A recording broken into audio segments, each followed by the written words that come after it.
Somos el segundo exportador al mercado de Estados Unidos. Volvimos a rebasar a Canadá, desplazándolo de nuevo en lo que hace al acumulado enero-marzo.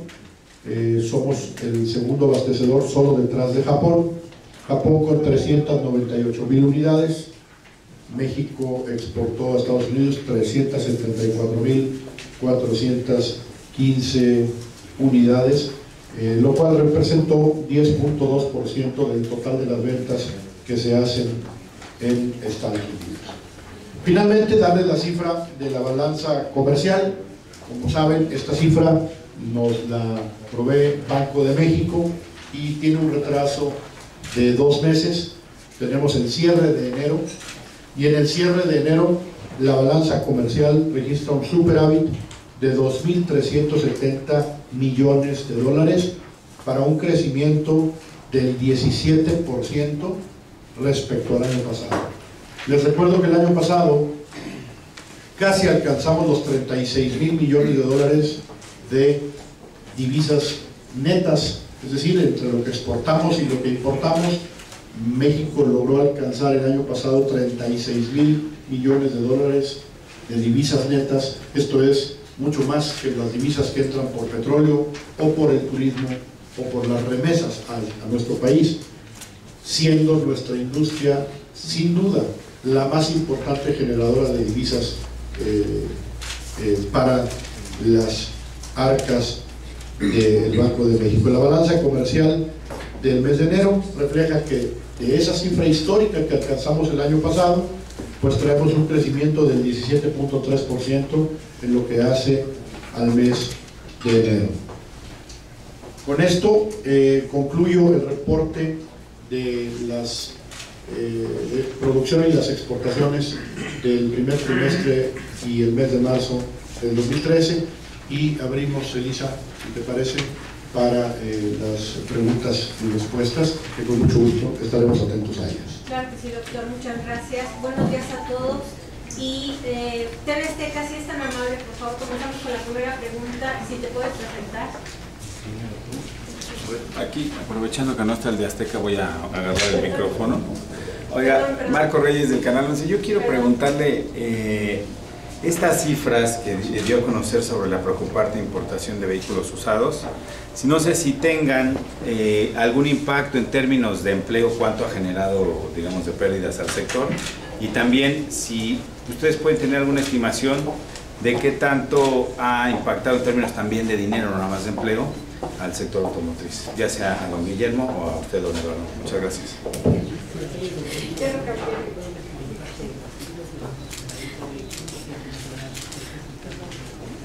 Ya te cambié de cadena.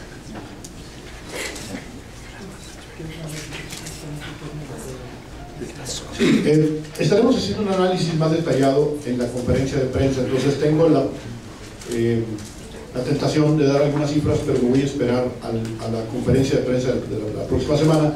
Sin embargo, te voy a dar unas cifras que ya son públicas. Hemos dicho que el estudio de A.T. Kearney que nos hizo sobre el mercado interno ha dado como resultado que el punto número 1 que ha tenido el efecto de reducir las ventas al mercado nacional son la importación de autos usados. A.T. Kearney dice que las ventas deberían de andar en algo así como 1.500.000, 1.600.000 unidades, y dice que los expertos indican que podría ser hasta 1.800.000. Bueno, pues nosotros hemos hecho un cálculo de lo que eso podría significar en empleos para nuestro país. Si nosotros tuviéramos un mercado del doble de lo que está haciendo ahorita, nosotros podríamos generar alrededor de 350.000 empleos adicionales. Entonces, claramente el mercado interno tenemos que trabajar en él. Hemos dicho que tenemos áreas de oportunidad que las hemos señalado aquí con ustedes, y por supuesto estaremos platicando de ello la próxima semana. Gracias, sin temor a equivocarme, Abasito y Durán. Sí, gracias, buenos días, Eduardo Memo. Dos preguntas. La primera de ellas sería: esta caída en las ventas en el mes de marzo se da después de cuántos meses de crecimiento en ventas. La siguiente pregunta es si los pronósticos de producción y exportación se modifican para el cierre de este año con estos resultados, Eduardo. Claro, sí, Toño. Mira, después del mes de septiembre del año 2008, que se registró la primera caída, ya como efecto de la crisis económica de aquel momento, consecutivamente vino cayendo el mercado interno hasta el mes de marzo del 2010. De marzo del 2010 tuvimos un reporte de datos positivos hasta que tuvimos un tropezón en diciembre del año pasado. Ustedes lo recordarán, enero y febrero reportamos números positivos y marzo es el primer dato de caída durante el 2013. Entonces, concluyendo, desde marzo del 2010 a marzo del 2013 solo hemos tenido dos números con datos rojos, diciembre del 2012 y este que estamos entregando a ustedes, que es marzo del 2013. Y lo importante de este dato, ya lo mencioné en su momento, lo reafirmó Eduardo, más allá de esta disminución del 1% en las ventas en marzo, lo que nosotros quedamos con la tendencia. Entonces no estamos viendo que este dato nos esté dando una alerta de un cambio en la tendencia. La tendencia se mantiene, así nos lo están indicando los resultados de que el mercado seguirá creciendo a un ritmo obviamente que no es el deseado, y tal no es el deseado que con lo que también les hemos expuesto, estamos todavía por abajo de los datos del 2007, cuando esto lo que cada mes que transcurre sin que estemos cambiando la inercia de un lento crecimiento, estamos desfasando y nos estamos separando más de lo que es cubrir la demanda potencial. O sea, estamos cuando menos un 50% por abajo de la demanda potencial. Y aquí es importante recordar que cuando hablamos de la demanda potencial, no estamos haciendo introducción de variables en el sentido de qué pasa, cuántos vehículos podríamos vender si en lugar de estar creciendo al ritmo la economía mexicana que lo ha venido haciendo durante los últimos 5 años, creciera al 6% o al 7% como sería lo deseable.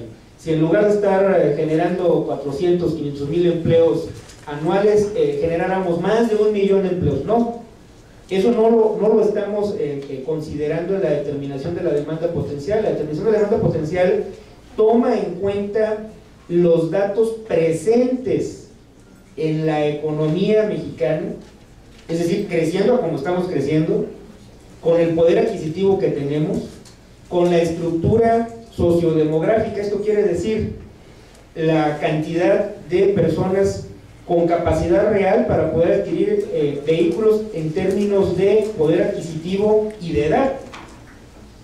Entonces, esto es muy importante que logremos asimilarlo, porque no son buenos deseos, son datos duros con los mexicanos que somos, con el poder adquisitivo que tenemos y las variables que están incidiendo en que no tengamos este acercamiento a la demanda potencial, pues están muy claras. Son justamente la importación de vehículos usados y el acceso al financiamiento, que explican hasta un 80% estos dos factores combinados de la diferencia entre la demanda real y la demanda potencial, y es justamente los que tenemos que atender.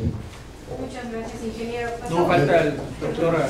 No, nada más, como dije, Toño, no vamos a adelantar ninguna cifra, menos cambios de pronóstico cuando tenemos cifras alteradas por los periodos vacacionales. Si en abril se confirmara, ya viendo la cifra del bimestre, marzo y abril, un cambio en el ritmo de ya sea producción y exportación, pues estaremos cambiando nuestros pronósticos, los cuales pues, los hemos ubicado en alrededor de 3.100.000 unidades para lo que hace a la producción y 2.480.000 unidades para las exportaciones. Por supuesto, son cifras altamente sensibles a lo que esté ocurriendo en la economía y tienen que ser cifras que se toman con muchísimo cuidado. Gracias. Nos vamos a la siguiente pregunta con TV Educativo, por favor. ¿Qué tal? Buenos días. Yo quiero preguntarles lo siguiente, volviendo un poco a lo que es el tema de los vehículos usados, la importación de los vehículos usados, como aquí se mencionó que se trata de la basura que llega de transporte de los Estados Unidos. De esto, ¿a ustedes qué les dicen las autoridades? Porque si no hay permisos por parte de la Secretaría de Hacienda o de Aduanas, los vehículos no entran. Entonces, es una cifra alarmante. Ustedes dicen que del 2005 al 2013, casi 7 millones de autos han ingresado a México a través de esta. ¿Por qué siguen ingresando? Porque son más económicos quizás, porque son más atractivos, por decirlo de alguna forma. Yo quiero preguntarles a ustedes, aquí en México comprar un vehículo nuevo contrae muchos impuestos. ¿Ustedes han pensado hacer algo para bajar este tipo de cosas, para hacer más atractivo el mercado? Porque pues ahorita la gente, hacerse de un carro aunque sea compacto es un sacrificio que le va a llevar años. Si el vehículo cuesta 100,000 pesos, la gente termina pagando 200,000 pesos, por decir algo. Otra pregunta, esto de la tenencia disfrazada, ¿no les ha afectado a ustedes en sus ventas? Hoy en día se dice que no paga una tenencia, pero se sacaron de la manga otro nombre que de todos modos hay que pagar. Inclusive en autos nuevos de X cantidad se tiene que pagar una cierta cantidad. Esto ha mellado sus ventas en este reporte que están haciendo. Gracias. Bueno, vamos a dividirnos las dos preguntas. En realidad, mucho de lo que preguntas en la primera vamos a platicar la próxima semana, porque yo creo que tendríamos que empezar por decirte cómo está el marco normativo. No hay en este momento tal cosa como licencias. Lo que hay es un decreto que permite la importación de autos usados de 8 y 9 años de edad, pagando 10% de arancel, pagando 16% de IVA para lo que hace al territorio nacional. Y este decreto no exime de además tener que cumplir con dos condiciones. Una, el acuerdo de la Secretaría de Economía con Semarnat de la aplicación de la norma 041 de emisiones o sus equivalentes en Estados Unidos, y tampoco los exime de tener que cumplir pues con las condiciones de que el auto esté apto para poder circular. Estas condiciones que están en el propio decreto o en el acuerdo de economía medio ambiente, el problema es que se han obtenido amparos, y de acuerdo a Karen, hasta el 80% de lo que se está importando entra bajo amparo, y al entrar bajo amparo, entonces ni cumplen con el decreto ni cumplen con el acuerdo de emisiones. Ahí empiezan los problemas. Entonces es un tema que está en el ámbito judicial, es un tema que está en las manos de la Suprema Corte de Justicia de la Nación, y estaremos platicando de ello la próxima semana. Gracias. En lo que se toca a los impuestos de los vehículos y en particular a la tenencia, también comentar que a partir del 1 de enero del 2012 el impuesto sobre tenencia o uso de vehículos dejó de ser un impuesto federal y queda bajo la potestad de los gobiernos locales si lo cobran, con qué montos, con qué subsidios y si no lo cobran. Esto ha llevado a una distorsión, como lo hemos señalado de manera reiterada, porque hay tantos esquemas como entidades federativas, es decir, tenemos 32 modelos diferentes de cómo cobrar o no cobrar. si es subsidio, si no se considera, si no existe el impuesto, etc. Esto obviamente que genera una distorsión en los flujos de comercialización y, importante anotarlo, en los flujos de registro vehicular. ¿Por qué? Porque simple y sencillamente nadie está peleado con su dinero, los consumidores están en su legítimo derecho de acudir a registrar los vehículos en aquellas entidades en donde se otorguen las mejores condiciones. Entonces estamos viendo una cantidad cada vez más importante de consumidores en el Distrito Federal insatisfechos y molestos por la forma en la que se disminuyó el monto del subsidio de 350,000 a 250,000 pesos del 2012 al 2013 en el DF, y que están acudiendo a otros estados para hacer el registro de sus vehículos, como es el caso de Morelos u otros en donde hay un subsidio al 100%. Esto hemos apuntado que no nos conviene a nadie, ni a los distribuidores de vehículos, ni a los consumidores, ni a las propias autoridades locales, y que la solución pasa por un acuerdo en el cual se estandarice la forma en la que se cobran los impuestos. Los vehículos nuevos han sido una fuente de exacción de recursos de los consumidores, es una forma de recaudar muy fácil, muy sencilla, y que ha servido como una válvula de escape a las autoridades hacendarias, sobre todo en los estados, para poder compensar los desórdenes que en esa materia han incurrido entre la relación ingreso-gasto en las finanzas públicas.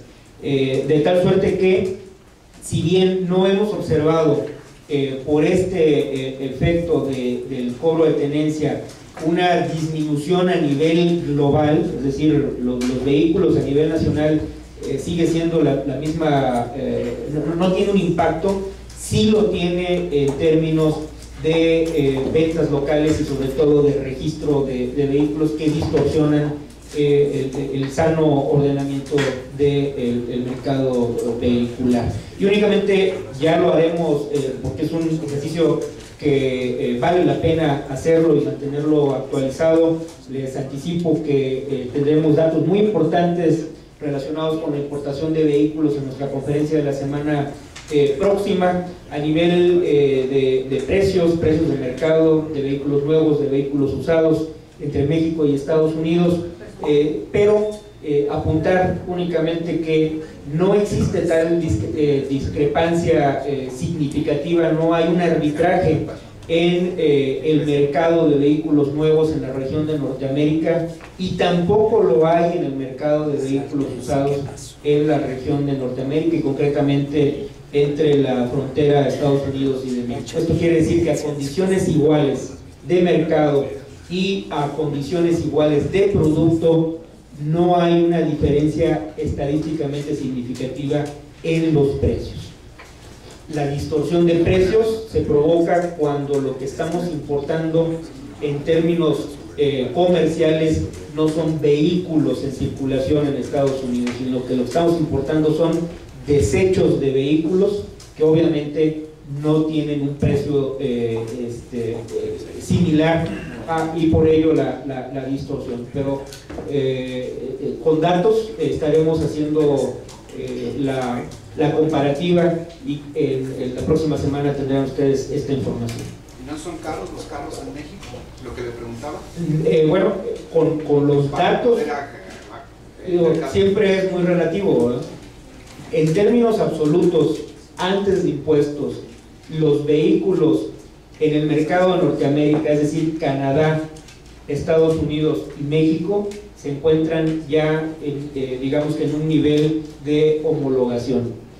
Si nos vamos a una comparación con Argentina o con Brasil, los vehículos que se comercializan en México similares, es decir, mismo modelo, misma versión, que se comercializan en Brasil, en México traemos un precio inferior, entre un 25 y un 40% dependiendo de los modelos, más baratos en México que en Brasil.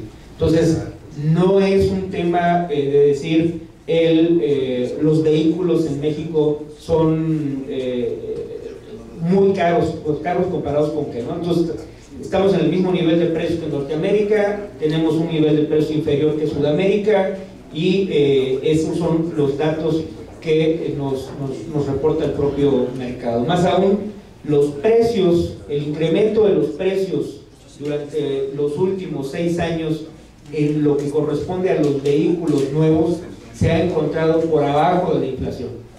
Esto nos lleva a que en términos relativos hoy en día es más barato adquirir un vehículo en México que lo era hace 6 años, y es más barato aún comparándolo con lo que era en 1994, cuando inició la apertura comercial. Entonces, esos son los datos duros que, como les comento, la próxima semana estaremos poniéndolos en una perspectiva ya estadística, ¿no? Gracias. Vamos con la pregunta de Manufactura. Hola, buenos días. Silvia Rodríguez de la revista Manufactura. Para el doctor Eduardo Solís, saber a qué atribuye la caída en las exportaciones en el primer trimestre, no en marzo, sino en el primer trimestre, si se debe sobre todo al tema con Latinoamérica. Y por otro lado, para don Guillermo, si me podría decir si la caída en las ventas de subcompactos es una tendencia o es también, se debe a factores estacionales. Y estaba viendo en los datos que nos dieron que las exportaciones hacia Asia crecieron 163% en el primer trimestre. Yo comprendo que este crecimiento se debe sobre todo a los bajos volúmenes que se exportan y que por eso es tan grande, ¿no? Pero quisiera saber si ustedes consideran que el mercado asiático es un mercado potencial para México y qué adecuaciones o cambios habría que hacerle a las unidades para tropicalizar los modelos para este mercado. Y ya por último, si me podrían repetir las expectativas de crecimiento para este año, que no alcancé a anotar la cifra, y según entendí, pese a la caída en marzo, siguen manteniendo esta expectativa, ¿no? Sí. Perdón por la respuesta de nuevo, pero no puedo hacer ninguna aseveración respecto al primer trimestre mientras no tengamos abril.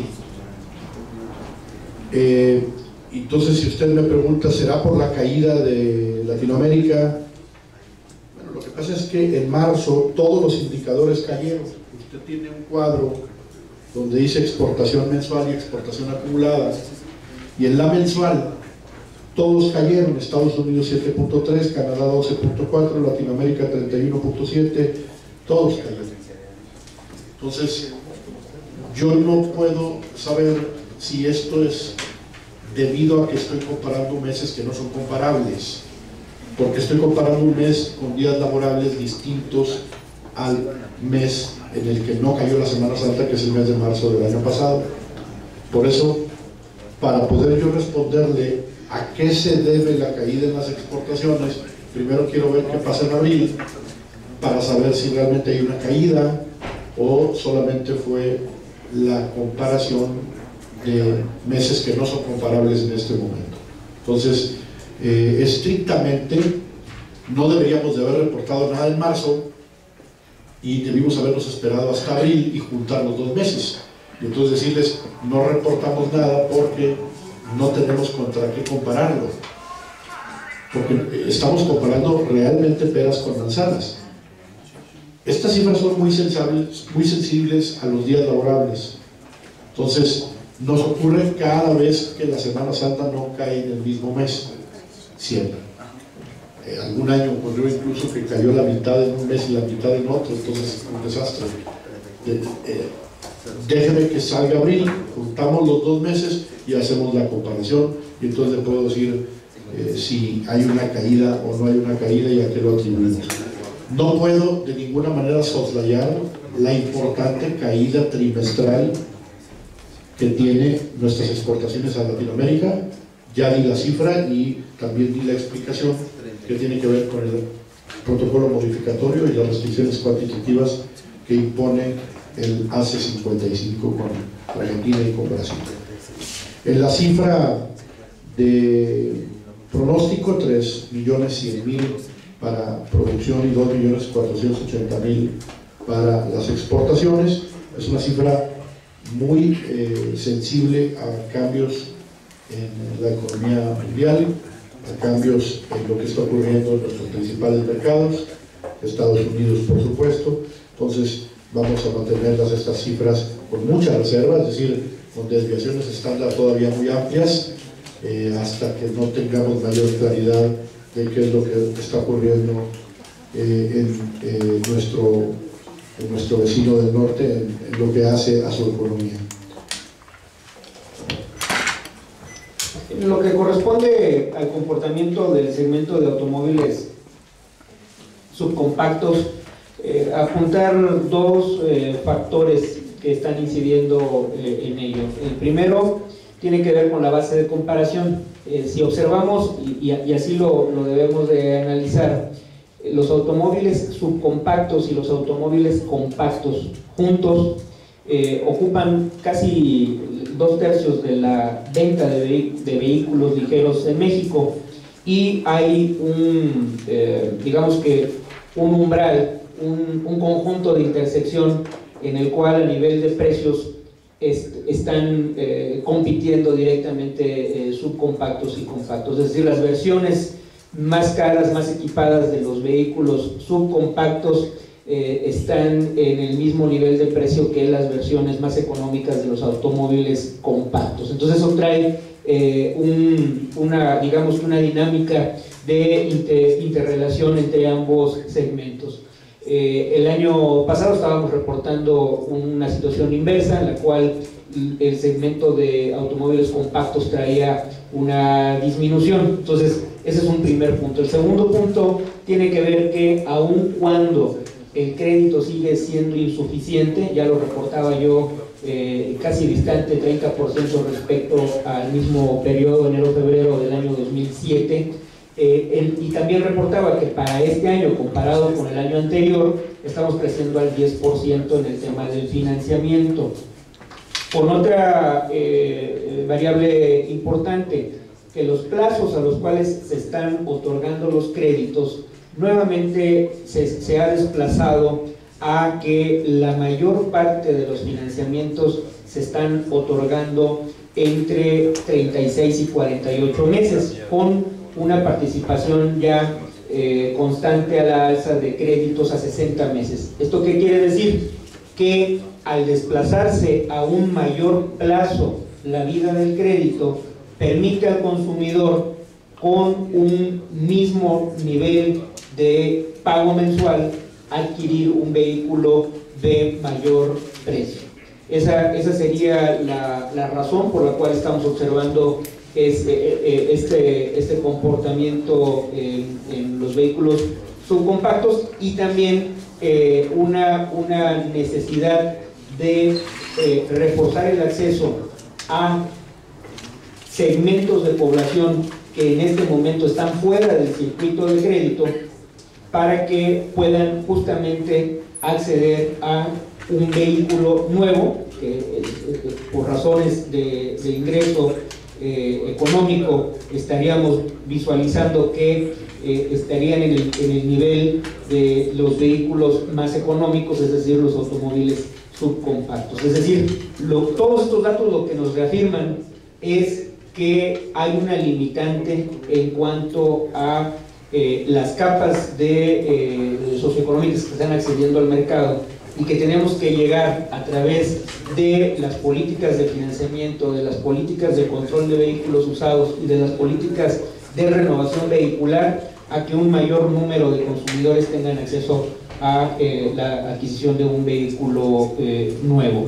Y por otra parte, ya para concluir la respuesta a sus preguntas, lo que nosotros comentamos es de que, a pesar, y ya las explicaciones las dimos, de la disminución en marzo del 1%, seguimos manteniendo la perspectiva de crecimiento para el total del año, ubicándolo en un rango entre 1.060.000 y 1.070.000 unidades, y que este dato ya de por sí refleja una desaceleración respecto de lo que registramos en el año 2012.